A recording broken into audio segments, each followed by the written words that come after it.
ఇవాళ మంచి మంచి ముచ్చట్లు మస్తుగున్నాయి. ఉల్ల మొదలైతే హెడ్లైన్ చూడుర్రి అన్నట్టు సబ్స్క్రైబ్ చేసుకోండి.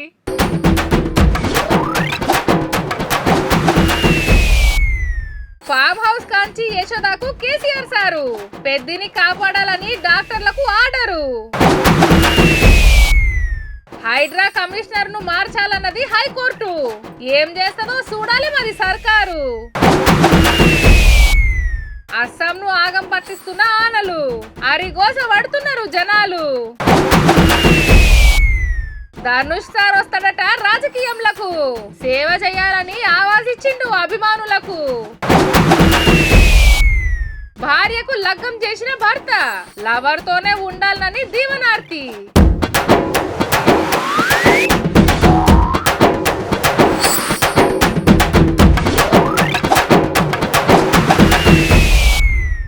అప్పట్లో ఫోన్ ట్యాపింగ్ కేసుల సిట్ ఎంక్వైరీ కోసమని ఎర్రవెల్లి ఫామ్ హౌస్ నుంచి పెద్ద సారు నందినగర్ లో ఉన్న ఇంటికి వచ్చిండు. అటెన్క మొన్న ఈ నడుమనే వాళ్ళ మనవడు కేటీఆర్ సారు కొడుకుకు ముక్కు మీద దెబ్బ తాకిందని దావఖానలో షరీకైతే వచ్చి చూసిపోయిండు. మళ్ళా బయట అవ్వడలే. ఇన్నొద్దులకు ఇలా మల్లక బయటకు వచ్చిండులా. ఇంతకు ఎందుకు వచ్చిండు, ఏడికి పోయిండో తెలవాలంటే గీ ముచ్చట చూడాలి.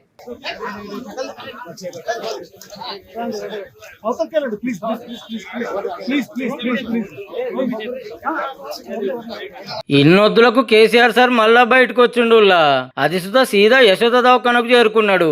నర్సంపేట పాత ఎమ్మెల్యే తెలంగాణ ఉద్యమకారుడు పెద్ది సుదర్శన్ రెడ్డి సార్ కు పానం సుస్తైతే హన్మకొండల దవాఖానలో చేరిక చేపించారు. సీరియస్ గున్నదని హైదరాబాద్ యశోద దవాఖానకు పంపిరు కదా డాక్టర్లు. హరీష్ రావు సారు కేటీఆర్ సార్లు హన్మకొండకు పోయి దగ్గరుండి హైదరాబాద్ కు తీసుకొచ్చిర్రు. వైద్యం నడుస్తుంది. అప్పట్లో ఉద్యమంలో రూవర్ చూపించిన బీఆర్ఎస్ ల సీనియర్ లీడర్ కాబట్టి ఖుద్దు పాత సీఎం కేసీఆర్ సారే వచ్చి మందలిచ్చిండు అన్నట్టు. సారోళ్ళు ఇంటోళ్లతో సుతా మాట్లాడి ఏం రందిపడకుర్రి మేము అంటున్నామని ధైర్యం చెప్పిండట. అట్లనే పెద్దిసారి పానం ఎట్లున్నది, ట్రీట్మెంట్ ఎట్లా నడుస్తుందని డాక్టర్లతో మాట్లాడి ఎట్లన్నా చేసి మావోడు మళ్ళీ ఎప్పట్లెక్క అయ్యేటట్టు చూడుర్రి అని చెప్పిండట.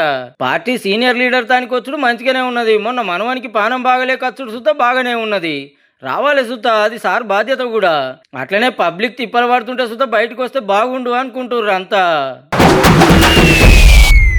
సికింద్రాబాద్ పరిసరాల్లోని చెరువుల ఎఫ్టీఎల్ బఫర్ జోన్లలో ఉన్న ఆక్రమణలను భారీ భద్రత మధ్య తొలగించింది హైడ్రా. అమీన్పూర్ ఏరియాలోని ఐలాపూర్ ఫామ్ హౌస్లు, గెస్ట్ హౌస్లు, అపార్ట్మెంట్ టవర్లను కూల్చివేసి 15,000 కోట్ల విలువైన ప్రభుత్వ భూములను స్వాధీనం చేసుకుంది హైడ్రా.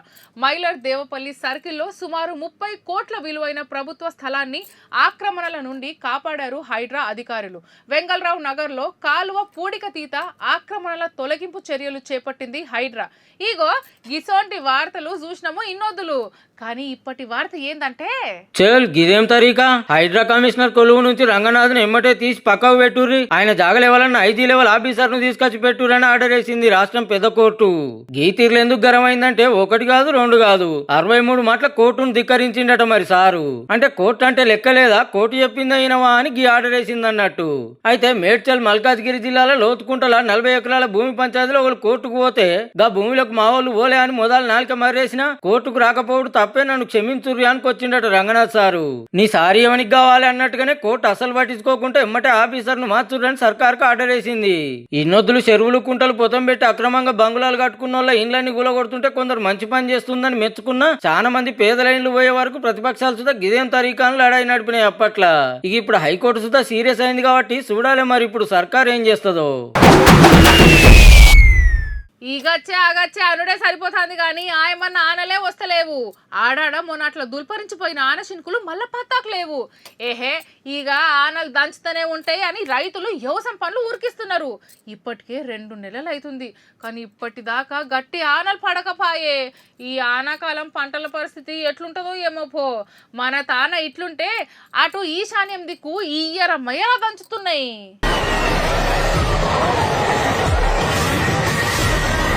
ఆనల దంచుడుకు 6 దినాల సంధి అస్సామంతా ఆగమైతున్నది.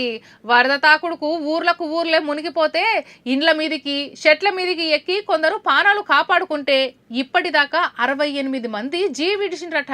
4-5 జిల్లాలల్లా నదులన్నీ పొంగే వరకు 5.5 లక్షల మందికి ఎఫెక్ట్ అయితే చిన్న పిల్లలు పెద్ద మనుషులను ఇట్లా ఏరే జాగలకు తీసుకుపోయిండ్రు. ఎన్డీఆర్ఎఫ్, ఎస్డీఆర్ఎఫ్, పోలీస్, అగ్నిమాపక శాఖ ఆఫీసర్లు 4 జిల్లాల్లో 354 సహాయక శిబిరాల్లో 37,000 మందికి మీదనే తిండి పెట్టి అరుచుకుంటుంది సర్కార్. సీఎం హిమంత బిశ్వ శర్మ సారసుత పోయి ఏం బుగులు పడకుండ్రి మేమున్నామని ధైర్యం చెప్పిండు. ఇంకో దిక్కు ఆడాడ చిక్కవడ్డోల కోసానికి గాలి మోటార్లలో పోయి బువ్వ పొట్లాలు, నీళ్ల బాటిళ్లు వంచుతున్నారు ఆర్మీ జవాన్లు. మొత్తం 700కు మీదనే ఊర్లు నీళ్లలో మునిగితే అరి గోస పడుతున్నారు పబ్లిక్ అంతా.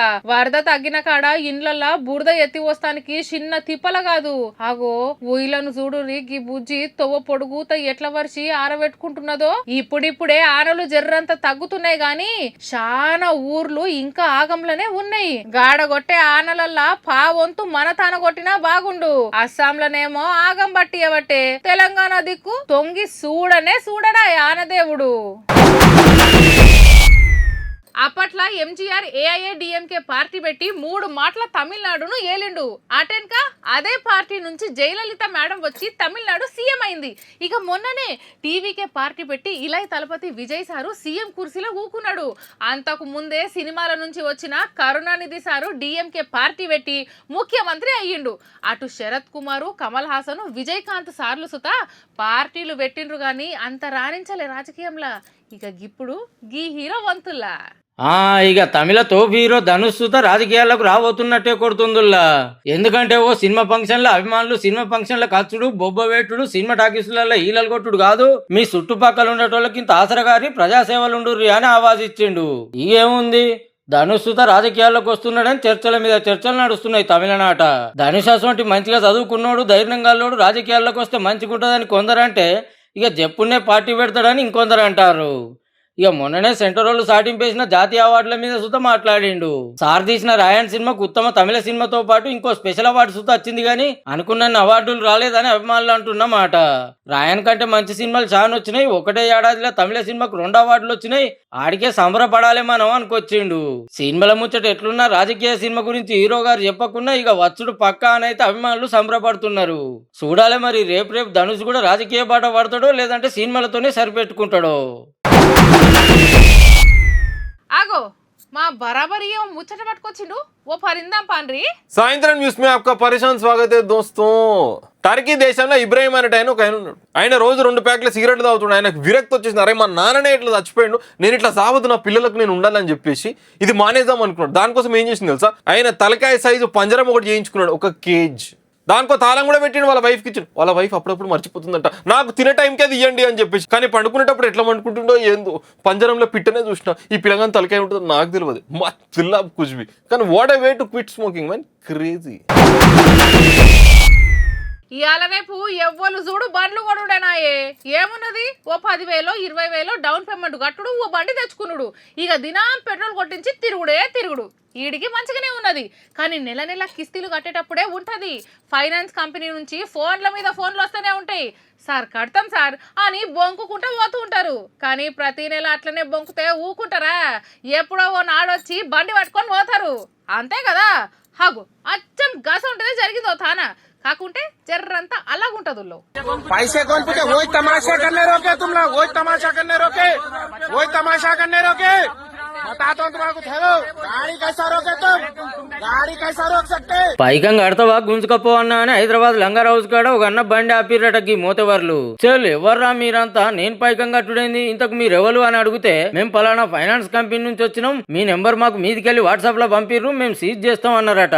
కానీ గమ్మత్ ఏందంటే गाड़ी क्लियर कैश पे देके उठा, उन्होंने बोल रहे मोहम्मद खालिद है वो है बोल के।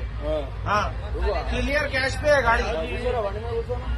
बात कर रहे हैं ना, गाड़ी का नंबर कहाँ है तुम्हारी, बात करो. ఆగనట గంపగుత్త ఒక్కపారే పైకం కట్టుకున్న బండి నేను పైసలు కట్టుడేందని ఇయ్యరమయ్యర జోపు ఇడిచి పెడితే అయినా ఇడుస్తలేరట. అసలు మీరు ఏ కంపెనీ నుంచి వచ్చిర్రు, ఐడి కార్డులు చూపెట్టమన్నా సుత చూపిస్తలేరట. చాలాసేపే నడిచింది బైసు. ఇక గీమోతవర్లేమో హైదరాబాద్ రాజేంద్ర నగర్ లో ఫుల్ గా తాగి కారు నడుపుకుంటూ మనిషిని గుద్దితే కాలం చేసిండు. అయినా ఆగకుంటే అట్లనే దంచకపోతుంటే లోకలో లాపితే చూడు ఎట్లా గుస్సాయించి చూస్తున్నాడో.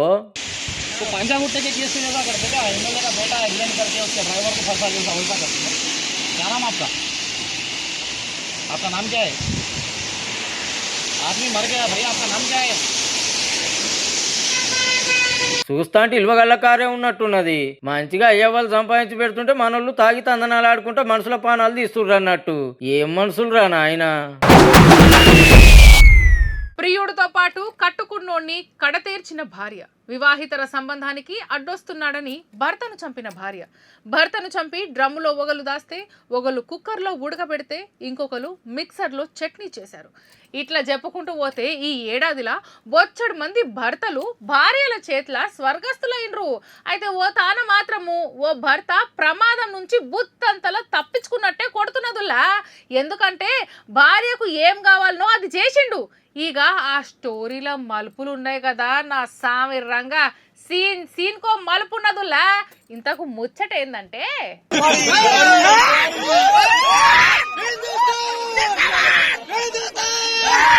బీహార్ సమస్తీపూర్ జిల్లాలో ఒక్కటైతుండి జంటగా తింటే పరిశాన్ అవుతారు పక్క.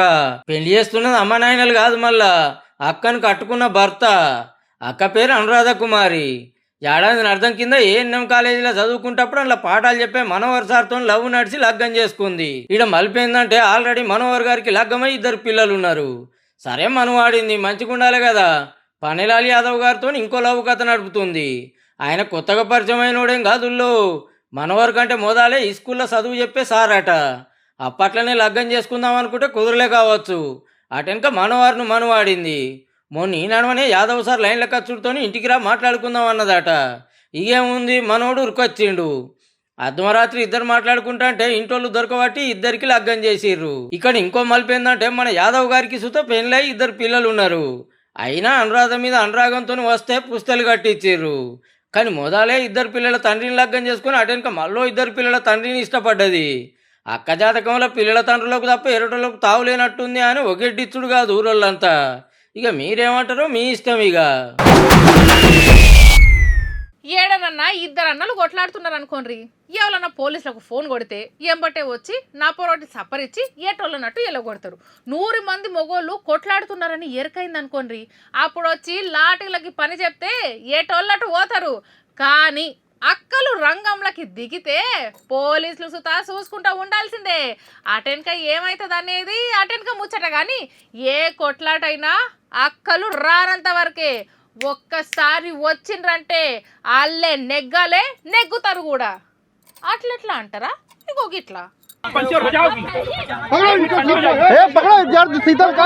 ఏ జరుగురని పోలీసులు, ఏడికి జరిగేది పోతే మా పానమైపోవాలి కానీ జరిగే సవాలే లేదని అక్కలు. చిన్నపిల్లలని ఎంటేసుకొని పోలీసులను ఇంచు సుత గదలను ఇస్తలేదు అక్క. ఉత్తరప్రదేశ్ రాష్ట్రంలో ఊర్లో 2 గ్రూపుల నడుమ భూమి పంచాయతీ ఉంటే కొలుస్తానికి రెవెన్యూ ఆఫీసర్లు పోలీసులను ఎంటేసుకొని వచ్చిర్రు. ఇదేముంది, ఓ గ్రూప్ వాళ్ళు అక్కలనే చేసి కూకున్నారట. ఆగుతారా అక్కలు? మా భూమిలో అడుగు పెట్టాలి గానీ వాళ్ళకి దక్కకపోవాలి అని పోలీసులకే సుక్కలు చూపించిర్రు. ఆగో మహిళా పోలీసులు పక్కకు గుంజి పడేస్తానికి ఎంత దానిలో అయినా వాళ్ళనే ఆదరిస్తున్నారు. ఇక ఇట్లా కాదని సపరేకపోయిర్రట ఆఫీసర్లు. ఆడికే ఊకోలేదు, 2 మీద కేసు కట్టిర్రట. కానీ 2 నడుమ భూమి పంచాయతీ ఉంటే ఆఫీసర్లు కొలిసి ఎవరిది తప్పు ఉంటే వాళ్ళకి తప్పని, ఎవరి దిక్కు న్యాయం ఉంటే వాళ్ళకి భూమి ఒప్ప చెప్తారు. గీంత దానికి గింత రచ్చేందుకు అక్కలు ఉచితార్థంగా కేసుల పాలవుడు తప్పితే. పట్నంలో హెల్మెట్ లేకుండా బైక్ నడిపిన, ముగ్గురెక్కి రయ్యమని ఉరికిన, రాంగ్ రూట్లో దంచిన ఫైన్లు వేస్తుంటారు. అట్లా కాదని నన్ను చూడు నా అందాన్ని చూడు అని ఒక్క పాయ మీద లేపి సర్కస్ ఫీట్లు చేసిన, కిక్కు మీద బండి కిక్కు కొట్టిన బండి సీజ్ చేస్తారు పక్క. మన వాళ్ళంతా మంచిగా రూల్స్ పాటిస్తారు కాబట్టి దినాము 100 బైకులు సీజ్ అవుతూ ఉంటాయి. అట్లనే పోతాన ఒక అన్న బైక్ సుతా సీజ్ అయిందిలా. ఇక అటెనక ఏం నడిచింది అనేదే అసలు పాయింట్.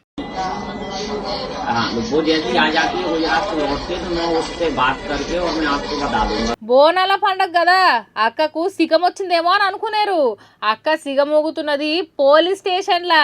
ఇంతకు ఏంది తల్లి, ఎందుకింత కోపం? శాంతించు, నీకు ఏం కావాలనో చెప్పు తల్లి అని పోలీసులు వేడుకుంటే, పలానైన బండిని మీరు పట్టుకొచ్చిండ్రారా బాలక అని అంటే, అవు తల్లి తెచ్చినాం, రూల్స్ తప్పినందుకు సీజ్ చేసినాం తల్లి అని అన్నారట.